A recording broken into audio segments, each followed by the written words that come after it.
what we've got here, I think, is a great example of people power. Over the past month or so, we've had something like 6,000 people sign petitions. And of course you can see here today with the hundreds of people that have marched over the bridge, our local community is not going to take this decision by the Newman government to close down beds at Eventide lying down. We're not going to take it lying down. What we are going to do is we're going to campaign until we get this decision changed. That's what this morning is all about.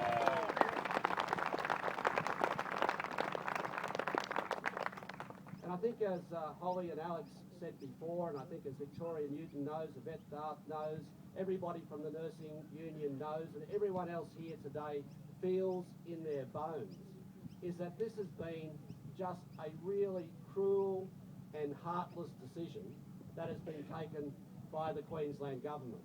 This nursing home here at Eventide has been here a long time, and essentially what it has done over many, many years is provide dignity and support to our frail aged. And it's done that for generations. And it's been an essential part of our community here on the north side.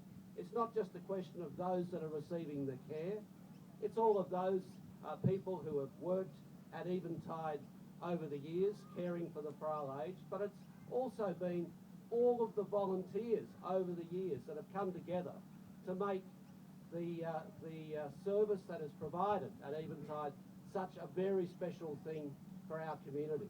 So we're not just campaigning here about some decision about funding for aged care. What we're actually campaigning for is to ensure that we as a community reaffirm that the frail aged are entitled to dignity and support in their final years. That's what we're really campaigning about. So it's not just a debate about money. The fact is the federal government actually provides the money to care for the frail aged at Eventide.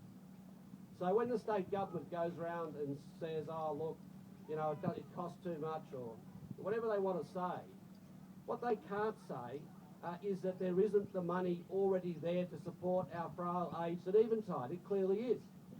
So you scratch your head and you say, well, why are they doing this?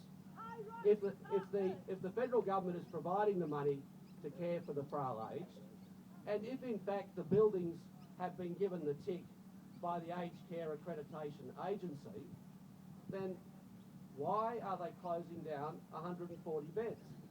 And no one can really answer that question, because I think the answer to that question is unstated. What they're really on about is shutting down a significant section of Eventide and getting rid of it for the land. That's what it's really about.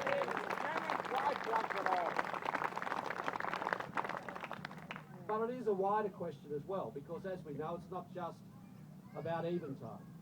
It's about what's been going on down at Wynnum and the facility down there.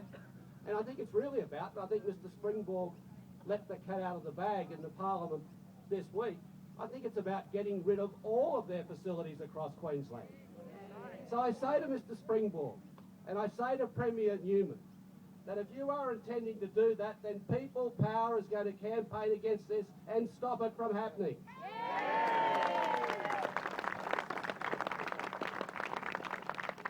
And the walk across the bridge today is just the beginning, because I don't think they'll easily reverse this decision.